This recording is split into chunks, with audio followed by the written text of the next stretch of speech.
Muy bien, cuando son exactamente las 7:30 de la noche, le damos la más cordial bienvenida a todos ustedes. Gracias por conectarse a la unidad curricular Introducción a la Psicología Educacional.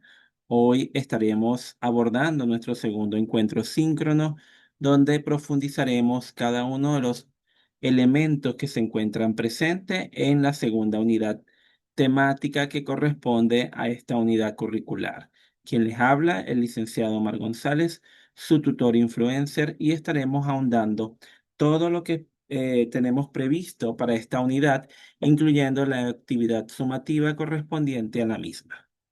Es importante destacar que nuestra agenda para el día de hoy está contentiva de la introducción o bienvenida del contenido, el contenido como tal, ciclo de preguntas que estaremos permitiendo para que cada uno de ustedes pueda interactuar, si es así el requerimiento. La actividad evaluativa, estaremos conversando un poco de cómo se va a realizar y por supuesto nuestro cierre cognitivo. Es importante destacar que la disciplina educacional o la psicología educacional aplicada contribuye a los investigadores lo que atañe primero a la utilidad de la psicología con respecto a los procesos educativos, entre asuntos vitales como son el apoyo a la instrucción, el apoyo a los profesores y evitar ciertos errores que se pueden cometer en el proceso pedagógico y que el apoyo del psicólogo educativo puede brindar durante esta estructura organizativa. Es importante también destacar que los elementos que están presentes buscan es cambiar, mejorar, gestionar la conducta, la inteligencia y la personalidad del estudiante. Estos resultados son producto de la aplicabilidad de los modelos teóricos sobre evolución humana del aprendizaje, el conocimiento y la enseñanza. Es por ello que en este núcleo temático se presenta un estudio profundo de esos modelos y las teorías que los sustentan.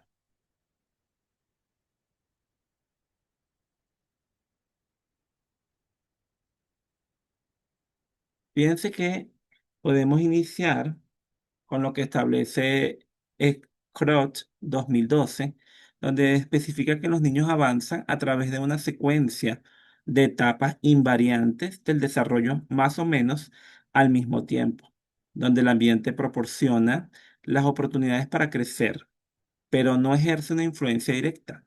Más bien, el desarrollo es determinado abrumadoramente por la genética, aunque la investigación biológica actual se concentra en el grado en que las características cognitivas, las características conductuales y de personalidad tienen predisposiciones genéticas e influencian en el aprendizaje.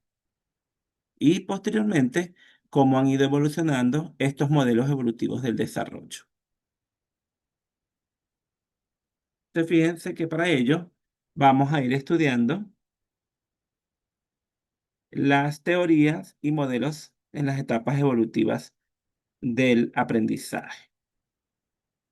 Vamos a comenzar con el pionero y precursor, Piaget, que señala que en apartados anteriores se mostró que la educación se adquiría por medio de procesos naturales de modelamiento e imitación, que inicialmente fue explicado de manera biológica, que aunque el modelamiento sigue siendo un componente fundamental de la teoría cognitiva social, dado a que implica cambios conductuales, cognitivos y afectivos que se derivan de la observación de uno o más modelos.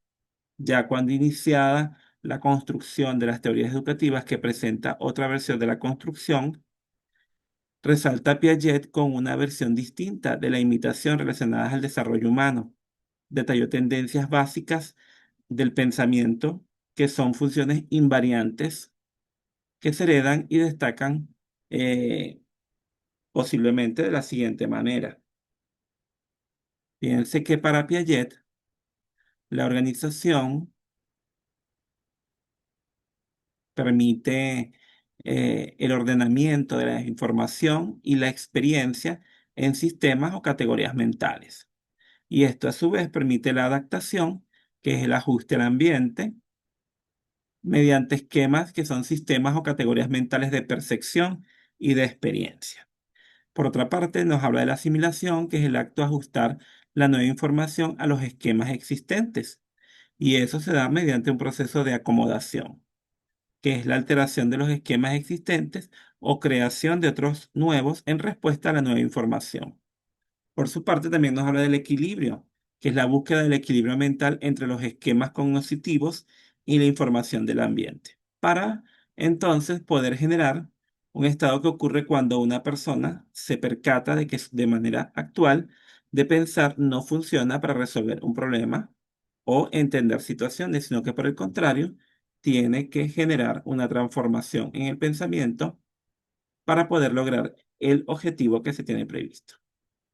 Piense que el proceso de equilibrio funciona de la siguiente manera. Hay equilibrio si al aplicar un esquema en particular a un acontecimiento o a una situación, el esquema realmente funciona.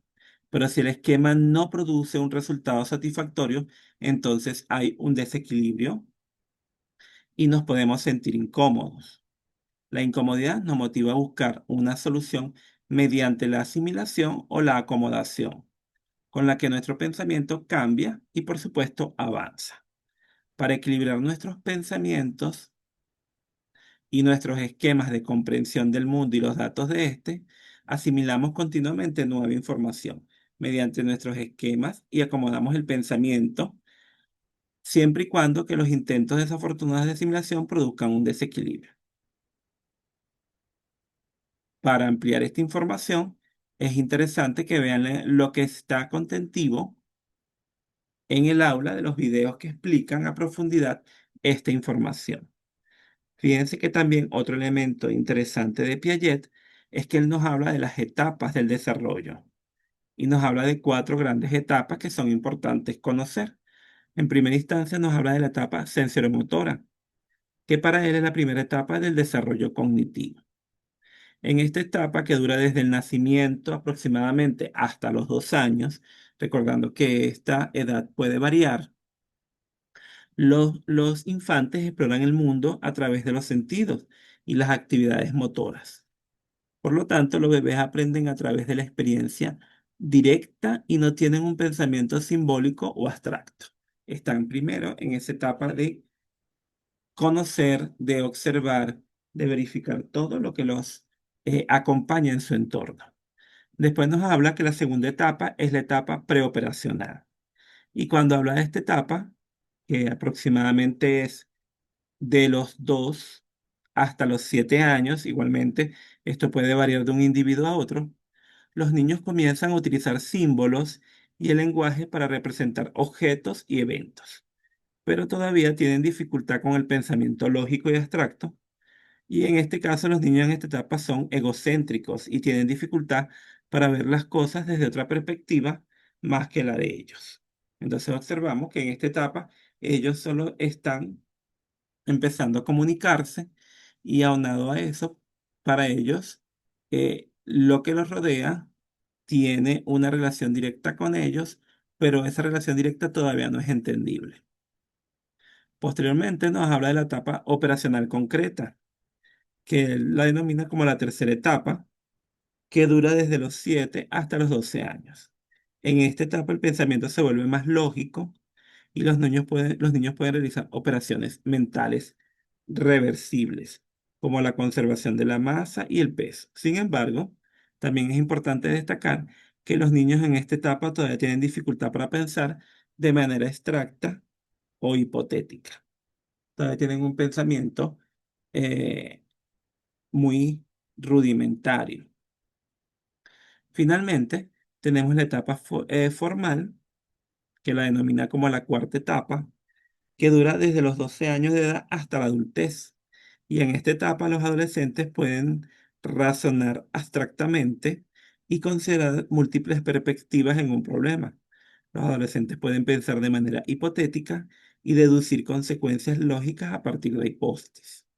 En esta etapa permite a los adolescentes desarrollar un pensamiento crítico y un sentido de la identidad personal, una exploración, y también le permite ser un poco más lógicos en su pensamiento y comenzar a hacerse preguntas que cuestionan su existencia.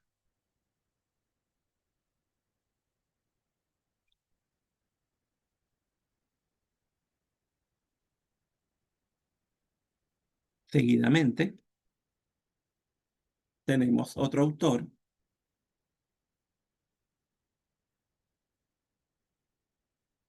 como Erickson, con la teoría del desarrollo psicosocial. Y en esta teoría del desarrollo psicosocial, él nos habla que la aproximación de Erickson no es la única explicación del desarrollo personal y social. La he elegido para organizar la revisión porque destaca el surgimiento del yo, la búsqueda de la identidad y las relaciones individuales con los demás durante toda su vida. Los autores concluyen que los seres humanos comparten las mismas necesidades básicas y que de alguna manera deben ser satisfechas por la sociedad a la que pertenecen. Este autor establecía que el desarrollo funciona a partir de un principio epigenético y postulaba la existencia de 8 fases de desarrollo que se extendían a lo largo de todo el ciclo vital. Como se evidencia, como se muestra en el esquema que vamos a ahondar un poco más adelante, los progresos a través de cada estadio está determinado en parte por los éxitos o por los fracasos en los estadios precedentes. Es decir, cada fase comprende ciertas tareas o funciones que son psicosociales por naturaleza, aunque Erickson les llama crisis por seguir la tradición freudiana. Cada fase comprende ciertas tareas o funciones que son psicosociales por naturaleza. Es decir, cada fase tiene un tiempo óptimo, donde es inútil empujar demasiado rápido a un niño a la adultez y no es posible bajar el ritmo o intentar proteger a nuestros niños de las demandas de la vida. Si se pasa bien por un estadio, se adquieren ciertas virtudes o fuerzas psicosociales que ayudarán en el resto de los estadios de la vida. Por el contrario, si no van tan bien, se va a desarrollar maladaptaciones o malignidades, así como, como poner en peligro el desarrollo faltante. Considero que las interacciones de las generaciones, lo cual llama mutualidad, donde padres influían en el desarrollo de los niños, pero los niños también influían en el desarrollo de los padres. Entonces, fíjense, Erickson nos habla entonces de esas etapas, comenzando con la primera etapa, que es la confianza versus la desconfianza. En esta etapa, los bebés desarrollan un sentido de confianza básica con su entorno, si sus necesidades son satisfechas de manera consistente. La segunda etapa, que es la autonomía versus la vergüenza y duda, los niños exploran su ambiente y desarrollan un sentido de control y autonomía. La tercera etapa habla de la iniciativa versus la culpa. Y en esta etapa los niños en edad preescolar comienzan a tomar la iniciativa en actividades y pueden sentir culpa por sus acciones. Luego tiene la identidad versus la confusión, en donde los adolescentes exploran diferentes roles y opciones de vida para desarrollar una identidad coherente. Estas etapas, a su vez, continúan avanzando y se van a ir incorporando nuevas etapas que tienen que ver más con la adultez y con la vejez. También les invito a revisar y profundizar todo el contenido que está previsto en el aula con referencia a este autor. Por otra parte, tenemos también a Freud. Y en el caso de Freud, se continúan avanzando, pero fíjense que hay unos elementos importantes que destacar de, de Erickson, ¿verdad? Porque, por ejemplo, en un esquema simplificando, nos diría entonces que la primera etapa, como les dije, es de los 0 a los 2 años. La segunda etapa, de los 2 a los 3 o 4 años. La tercera etapa, de los 3 a los 6 años. La cuarta etapa, que ya empieza la etapa que llamamos laboriosidad versus inferioridad, es de los 6 a los 12 años. Luego tenemos una quinta etapa, que es la búsqueda de identidad versus difusión e identidad, que es de los 11 a los 20 años. Luego tenemos la etapa 6, que es de la intimidad versus aislamiento, que es de los 20 a los 40. Después tenemos una séptima etapa, que es la generatividad versus el estancamiento, que es de los 40 a los 60. Y por último tenemos integridad versus desesperación, que es de los 60 años hasta la muerte. Grosso modo, las teorías de Erickson se esquematizan en estas etapas. Interesante que lo profundicen, que lo lean, que indaguen al respecto, para que se familiaricen con cada uno de los elementos que tiene cada una de esas etapas. Bien, ahora sí, avanzamos con Freud. Fíjense que Freud nos habla de las teorías psicoanalíticas y considera que el desarrollo es una serie de cambios progresivos en la personalidad, que emerge a medida que los niños tratan de satisfacer sus necesidades y el éxito que tengan al resolver los conflictos asociados con la satisfacción de sus necesidades influye en su personalidad. Entonces, Freud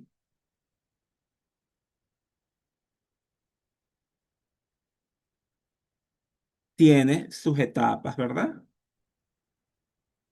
Y él las denominó como la etapa oral, la etapa anal, la fálica, la latencia y la genital. Entonces nos habla que la oral es desde el nacimiento hasta más o menos el primer año. Y en esta podemos describir como la succión del bebé del pecho. Lo de la no satisfacción puede desarrollar hábitos como morderse las uñas, lápices, beber alcohol, fumar, entre otros. En este caso, la boca es la fuente principal de placer y la forma en que los bebés exploran el mundo.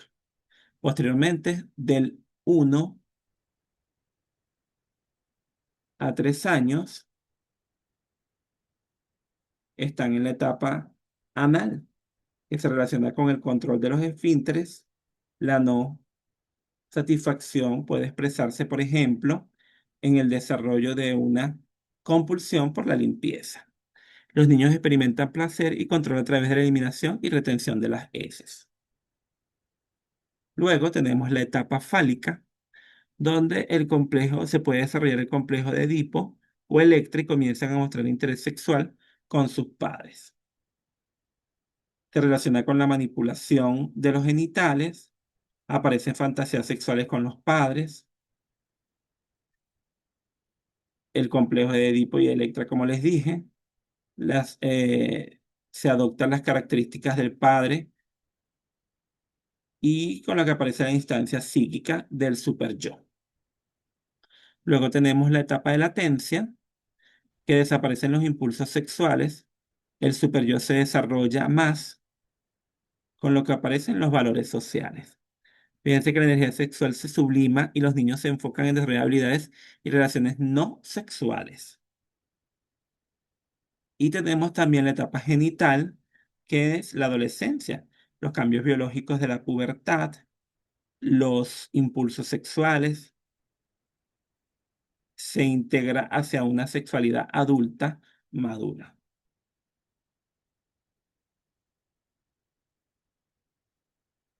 Otro elemento importante a destacar de Freud son los modelos de la personalidad. Entonces nos habla, por ejemplo, el modelo topográfico que divide la mente en regiones, la inconsciente, la preconsciente y la consciente. En cada uno de estos lugares que debe ser entendido de forma simbólica, encontramos contenidos y procesos psicológicos diferentes.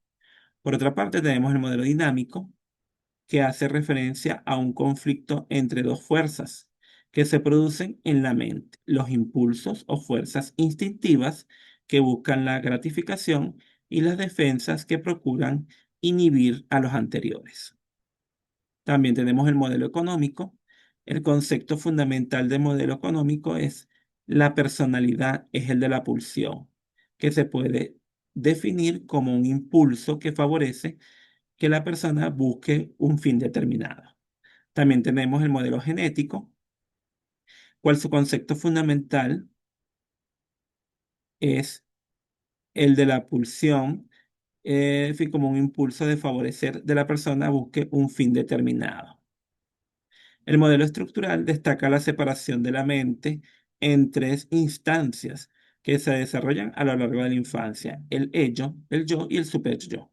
Los conflictos entre estas darían lugar a los síntomas psicopatológicos. Fíjense que también otro elemento interesantísimo a destacar de Freud indican que los problemas tienen raíces inconscientes que escapan a la percepción del propio sujeto.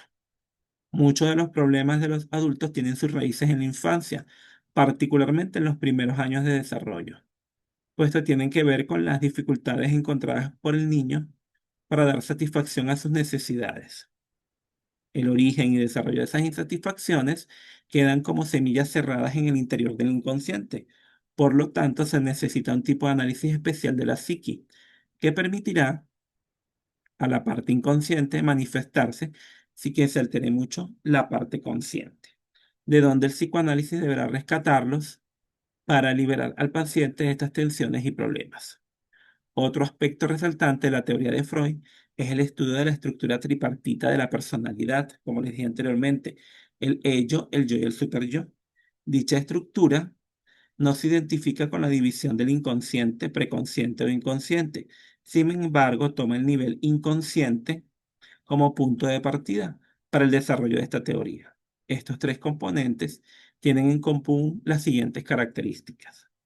Son autónomas cada una, tienen su propio objetivo, tienen su propio funcionamiento, son antagónicas, tienen objetivos distintos y en conflicto y son interdependientes, necesitan relacionarse unas con otras para no destruir la personalidad y funcionar económicamente de cara a la solución de los problemas reales.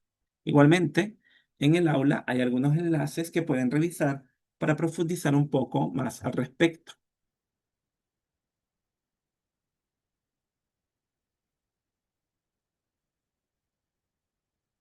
Bien, hasta ahora, ¿alguna pregunta, alguna duda?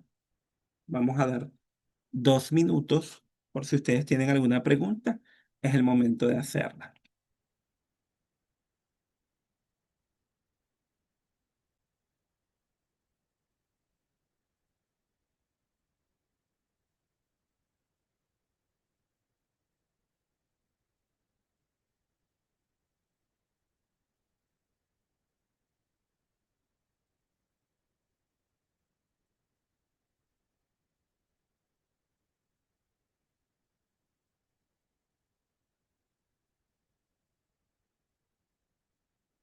Bien, si no hay ninguna otra pregunta, vamos a seguir avanzando. Entonces nos encontramos también con Vygotsky. La teoría sociocultural de Vygotsky enfatiza el entorno social como un facilitador del desarrollo y, por supuesto, un facilitador del aprendizaje. Los autores señalan que él explica que el entorno social influye en la cognición a través de sus herramientas, objetos culturales, lenguaje, símbolos e instituciones sociales.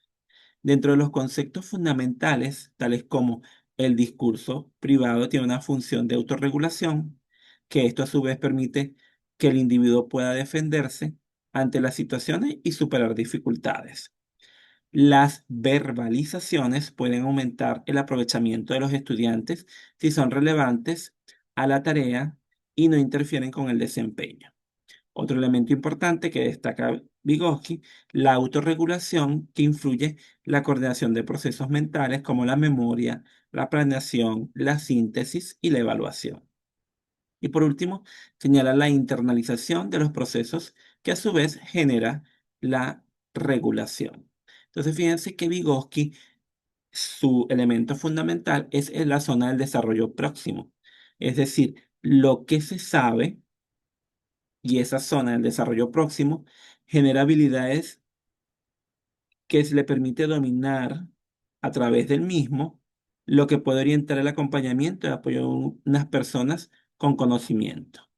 y le va a permitir hacer andamiaje para lo que no se sabe. Y entonces se va a generar lo que denominamos aprendizaje. Entonces, fíjense, la instrucción apropiada para el desarrollo se basa en varias suposiciones. Y esto, a su vez, nos habla del esquema y el modelo de Vygotsky. Primero, las estudiantes construyen el conocimiento con base en sus experiencias previas, es decir, no son una tabula rasa, y sus esquemas actuales, donde el conocimiento nunca se transmite de manera automática. Para que el aprendizaje avance, se requiere construir el conocimiento e integrarlo a las estructuras mentales que por supuesto ya existen. La segunda es que el ambiente social es importante, pues al interactuar con otros se reciben nuevas ideas y opiniones que pueden discrepar de las suyas, lo que pone en movimiento el proceso de equilibración. Lo tercero es que cuando el material por aprender rebasa la comprensión actual de los estudiantes, se genera algo que llamamos conflicto, y esto crea la zona del desarrollo próximo, dentro de la cual puede ocurrir el aprendizaje a través del conflicto cognoscitivo. También puede ser que se genere a través de la reflexión y también puede ser que se genere a través de la reorganización conceptual. Es decir, existe poco conflicto cuando el material está demasiado lejos de la comprensión actual. De igual modo, el conflicto se minimiza cuando el aprendizaje se encuentra en los niveles actuales de los niños. Y finalmente, la instrucción apropiada para el desarrollo incluye la exploración, que debe ser una exploración activa, y las actividades prácticas. Entonces, fíjense, los tres elementos fundamentales que Vygotsky señala son la zona de desarrollo próximo, que es la distancia entre lo que un niño puede hacer solo y lo que puede hacer con la ayuda de un adulto o compañero competente; el andamiaje, que es el apoyo temporal y ajustado proporcionado por un adulto para ajustar y ayudar al niño a alcanzar su máximo potencial; y el juego simbólico. Los niños utilizan el juego imaginativo ¿para qué? Para desarrollar habilidades cognitivas y desarrollar habilidades sociales. Otra teoría que es importante señalar es la teoría octogonal de Chilina-León. Esta teoría de secuencias de desarrollo infantil, como lo muestra el esquema que pueden ver en el aula, muestra que las experiencias confirman que la clave está en la familia. ¿Por qué? Porque la familia es mediadora y esta permite que se dé por excelencia el proceso constructivo individual del desarrollo humano, que a su vez es un proceso integral. De allí la importancia de fortalecer desde la escuela y las organizaciones comunitarias para que puedan contribuir con el proceso educativo de sus hijos, donde el bienestar humano obliga a adoptar una visión preventiva, secuenciada y acumulativa del proceso de desarrollo integral, por supuesto que haya equidad. Entonces, el el elemento fundamental a desarrollar de Chilina León es el modelo octogonal. Y ese modelo octogonal tiene 8 elementos importantes: el elemento físico, sexual, afectivo, social, moral, lingüístico, comportamental, cognitivo y motor. Entonces esos elementos permiten aprender a ser, aprender a convivir, aprender a conocer y aprender a ser.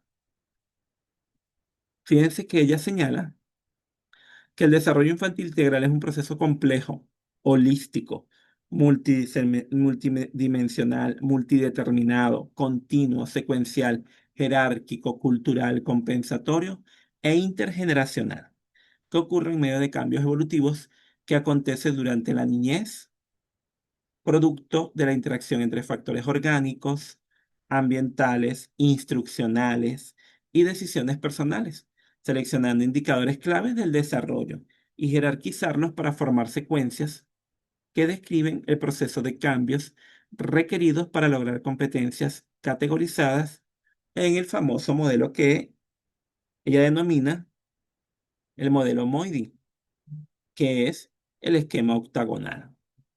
Entonces, fíjense, En el modelo octogonal de Chilina León, el elemento fundamental es esa triada: escuela, familia y comunidad.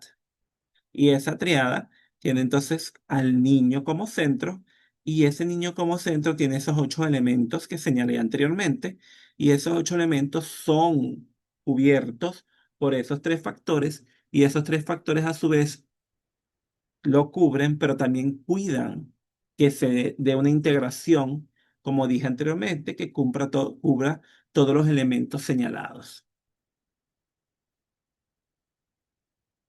Fíjense que este modelo integrador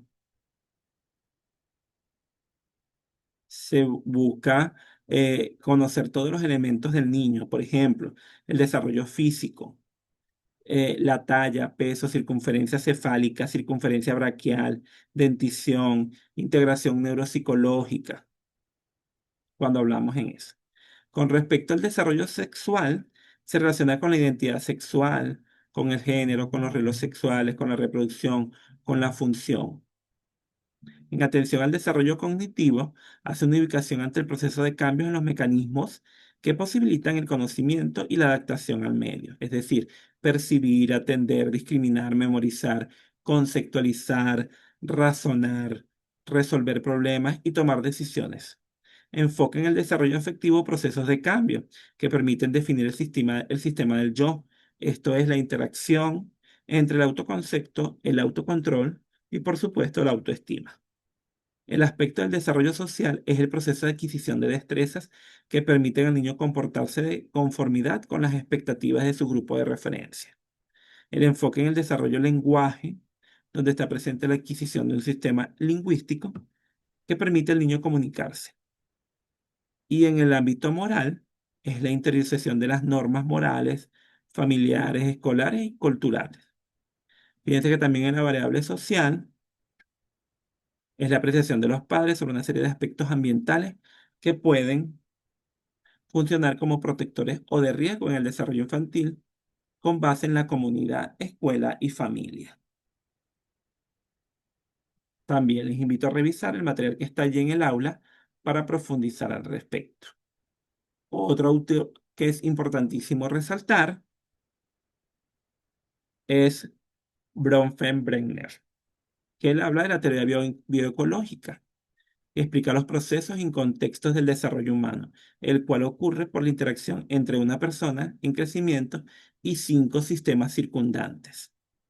En estos 5 sistemas circundantes nos habla del microsistema, del macrosistema, del mesosistema y del exosistema. Y cada uno de los sistemas tiene a su vez los elementos que influyen en el proceso del individuo o del niño.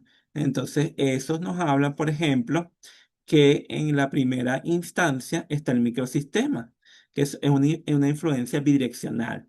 Y en esa influencia bidireccional está la escuela, está la familia, está el grupo familiar, luego está el mesosistema, luego está el exosistema, donde están los amigos de los padres, lugar del trabajo de los padres, el sistema educativo. Entonces, cada uno de los elementos va a influir de manera positiva en el desarrollo del infante. Fíjense que otro elemento importante que señala este autor: en los círculos concéntricos se muestran los niveles de influencia ambiental sobre el individuo, desde el ambiente más íntimo hasta el más dilatado, todos situados sobre la dimensión perpendicular del tiempo. Por ejemplo, Papalio explica que el microsistema abarca el entorno cotidiano del hogar, escuela, trabajo o vecindario. El mesosistema es el interlocutor de varios microsistemas. Pueden incluir conexiones entre el hogar y la escuela, como las reuniones de padres, madres, representantes, o entre familia y el grupo de pares. El exosistema consiste en los vínculos entre un microsistema y sistemas o instituciones que afectan de manera directa a una persona. El macrosistema, por su parte, está formado por los esquemas culturales generales como las ideas, ideologías, los sistemas económicos y, por supuesto, los sistemas políticos. Y por último, el cronosistema agrega la dimensión temporal, el cambio, la constancia de una persona y del ambiente sociocultural. También tenemos a Carl Rogers. Fíjense que Carl Rogers, de acuerdo con su teoría, considera que la vida representa un proceso continuo de crecimiento. Y ese crecimiento personal u obtención de integridad busca la realización, aumenta la motivación y supuestamente es innato. Este autor consideraba que este proceso es la única motivación fundamental de la que se derivan todas las demás. Entonces, la tendencia a la realización está orientada hacia el crecimiento personal, el logro de autonomía y la liberación del control de fuerzas externas. La tarea principal de los profesores es actuar como facilitadores que establecen en el salón un clima orientado hacia el aprendizaje significativo y eso ayuda a los estudiantes a aclarar metas. El aprendizaje significativo tiene lazos interrelacionados primero, que surge de las experiencias y es relevante para la persona porque tiene una relación personal que involucra las cogniciones y sentimientos. Segundo, es indicado por la persona el impulso para el aprendizaje, viene del interior. Tercero, en general influye en la conducta, las actitudes y por supuesto la personalidad. Y cuarto, es evaluado por el aprendiz de acuerdo con él, satisface necesidades y conduce a metas. Entonces, el proceso de motivación de Rogers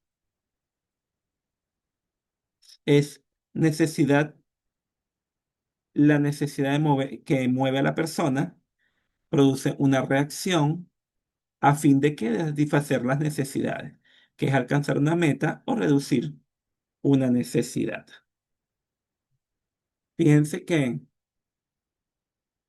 Roger defiende lo que él llama una educación democrática. Y esta a su vez está centrada ¿en quién? En la persona, la cual consiste en conferir la responsabilidad de la educación al alumno. Esta educación centrada en la persona tiene las siguientes características. Por ejemplo, la persona es capaz de responsabilizarse y de controlarse a sí misma en su aprendizaje. El contexto de aprendizaje debe crear las condiciones favorables para facilitar y liberar las capacidades de aprendizaje existentes en cada individuo. El alumno aprende a través de sus propias experiencias y es muy difícil enseñar a otra persona directamente. Solo se le puede facilitar el aprendizaje. En la educación se debe adoptar perspectiva globalizante de lo intelectual, lo afectivo y lo interpersonal.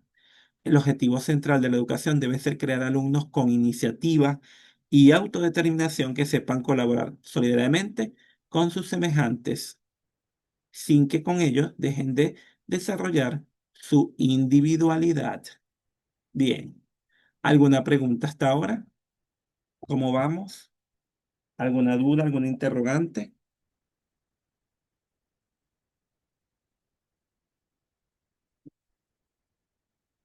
Otro autor importantísimo a resaltar es Abraham Maslow.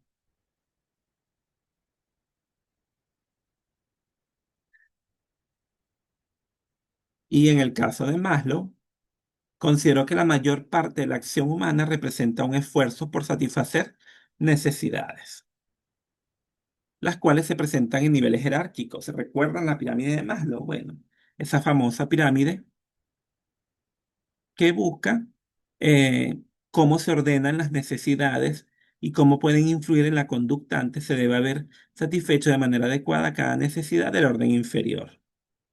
Entonces, por ejemplo, en el orden fisiológico, es la respiración, la alimentación, el descanso, el sexo, la homeostasis. En la seguridad, es la seguridad física, la seguridad del empleo, de los recursos, la seguridad moral, la familia, la salud, la propiedad. La afiliación es la amistad, lo afectivo, la intimidad sexual. En el reconocimiento está el autorreconocimiento, la confianza, el respeto y el éxito. Y el último escalón o peldaño es la autorrealización. Y ahí nos habla de la moralidad, la creatividad, la espontaneidad, la falta de prejuicios, la aceptación de hechos, la resolución de problemas. Las necesidades fisiológicas situadas en el nivel más bajo de la jerarquía, estas satisfechas están satisfechas la mayoría de las personas la mayor parte del tiempo, pero se vuelven poderosas cuando no lo están. Otra de las necesidades predominantes nos habla también son la de la seguridad, las cuales implican el ambiente seguro. Una vez que las necesidades han sido satisfechas de manera adecuada, adquieren importancia las necesidades de pertenencia, las necesidades de estima, las que incluyen la autoestima, la estimación. Las primeras cuatro necesidades son necesidades por privación. Su falta de satisfacción produce deficiencias que motivan a la gente a satisfacerlas. Las deficiencias graves o prolongadas pueden dar lugar a problemas mentales. En el nivel más alto se encuentra la necesidad de autorrealización. Se manifiesta la necesidad de convertirse en todo lo que se puede ser.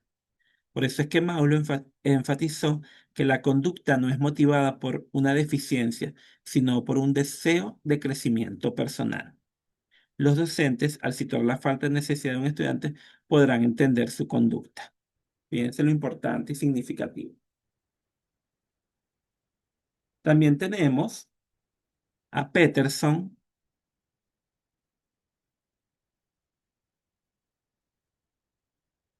con la teoría de la coerción, y en ella busca explicar el motivo ante conductas disruptivas.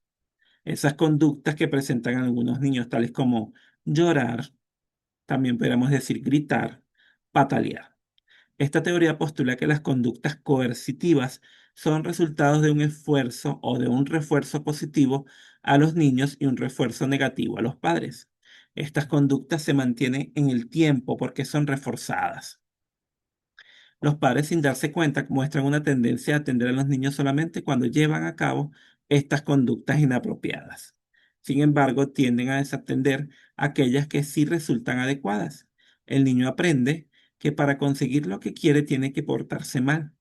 Este fenómeno convierte a las conductas coercitivas en conductas predominantes. A la par, las conductas correctas disminuyen en frecuencia. Por eso Peterson, fíjense, él diseñó el modelo de riesgo y de adaptación. Entonces es interesante que lo revisen, lo lean, lo verifiquen, lo analicen, porque allí esquematiza todo lo referente a su teoría. También tenemos a Verne, que su doctrina está basada en la funcionalista de Wolfram, que postula que la mente está compuesta por asociaciones de ideas y que para estudiar las complejidades de la mente se deben descomponer las asociaciones en ideas simples. Las teorías estructurales proponen que el desarrollo involucra cambios en las estructuras cognitivas o esquemas. La información aprendida, es decir, que ingresa a las estructuras, puede ayudar a modificarlas. Esas teorías no equiparan las estructuras con ubicaciones físicas en el cerebro, sino que la interpretan como constelaciones de capacidades o medios característicos de procesamiento de la información en análisis transaccional. Fíjense que es un modelo decisional que permite comprender cómo entramos en relación con los otros, lo que buscamos en nuestras relaciones y cuáles son nuestras raíces que nos hacen reaccionar de manera repetitiva, las cuales vienen de los tres elementos de su modelo que señala padre, adulto y niño, que son los componentes de la personalidad. La meta del análisis transaccional es la autonomía, que se define primero por la conciencia o capacidad de distinguir la realidad de la fantasía interna proyectada sobre lo que pasa o lo que sucede. Por otra parte, la espontaneidad o capacidad de expresar los propios pensamientos, sentimientos y necesidades. Y por último, de actuar en consecuencia, viviendo para sí en la búsqueda de, primero, la intimidad o capacidad de abrirse al otro, estar próximo, cercano y ser auténtico con el otro, que pues, a su vez genera reciprocidad. Finalmente, la ética o capacidad de elegir actuar en cada contexto respetando los propios valores asumidos. Es interesante y se lo pueden profundizar en la teoría transaccional de la psicoterapia. También tenemos a First Peirce, que nos habla de la teoría gestal. Y nos habla de esa postura epistémica que significa forma o patrón. Se refiere a la tendencia de la gente a organizar la información sensorial en esquemas o relaciones, en lugar de percibir trozos o piezas aisladas de información no procesada que recibimos de los sentidos. Esto significa, se construye sobre la base de la realidad objetiva y de los acontecimientos. Los principios teóricos pueden ser apreciados en el esquema señalado en el aula. Fíjense que para este principio, lo que señala Peirce, la relación de la figura fondo plantea que cualquier campo perceptual se puede subdividir en una figura contra un fondo. El principio de la proximidad establece que los elementos de un campo perceptual se perciben juntos de acuerdo con su cercanía en espacio o tiempo. El principio de semejanza establece que los elementos similares en aspectos como el tamaño o el color se perciben juntos. El principio de destino, como implica que los elementos que aparecen constituir un patrón o flujo en la misma dirección, perciben como una figura. El principio de sencillez postula que las personas organizan sus campos perceptuales en patrones sencillos y regulares, y que tienden a formar buenas configuraciones con simetría y regularidad. Fíjense entonces que la Gestalt, junto con otras perspectivas acerca de los niveles de procesamiento y la activación de la memoria, analiza la comprensión del lenguaje y al final se presenta el tema de la imaginación o de la imaginería. En las aplicaciones a la instrucción se demuestra que las experiencias subjetivas no se pueden explicar haciendo referencia a los elementos objetivos.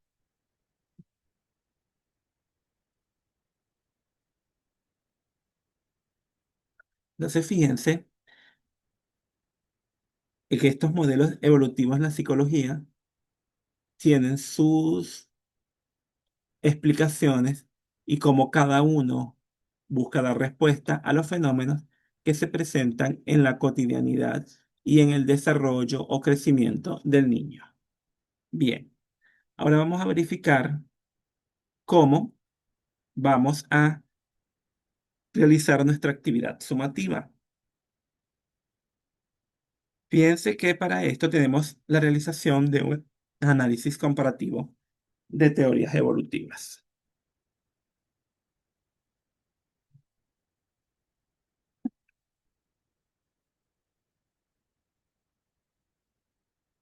Entonces, lo primero es, ¿cuál es el propósito de esta actividad? El propósito es que los estudiantes analicen y comparen las teorías de desarrollo de los diferentes autores aquí denominados, empezando por Piaget y cada uno de ellos, aplicando sus conceptos a situaciones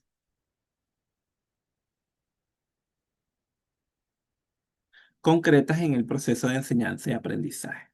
Entonces, primero van a seleccionar, fíjense ustedes, dos teorías evolutivas de la lista proporcionada. Es decir, yo puedo seleccionar a Piaget y a Freud, o puedo seleccionar a Piaget y a Erickson, o puedo seleccionar a Vygotsky y Maslow.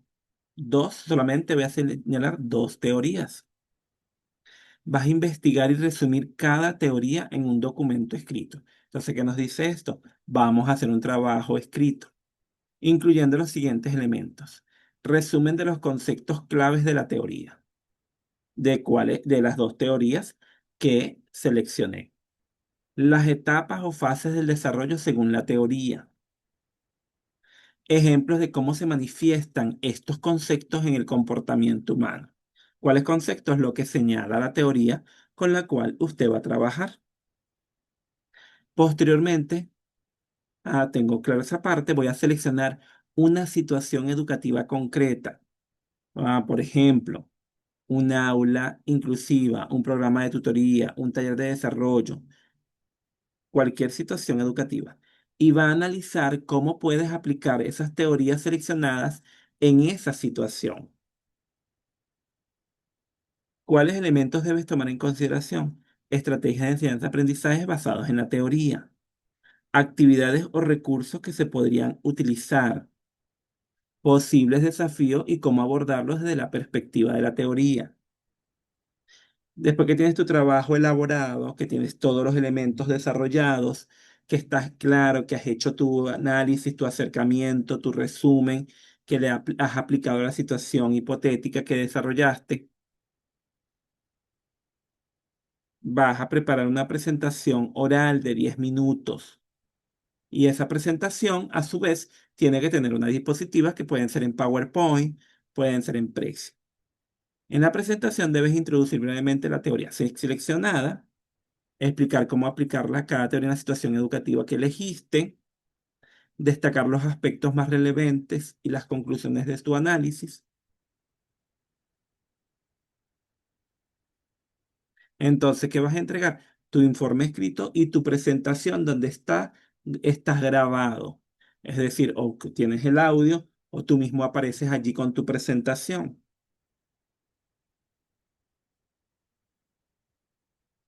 ¿Cuáles son los criterios de evaluación? Bueno, el contenido teórico, la aplicación práctica, la estructura del documento, la calidad de la presentación, tu participación en la exposición y la entrega en la fecha puntual.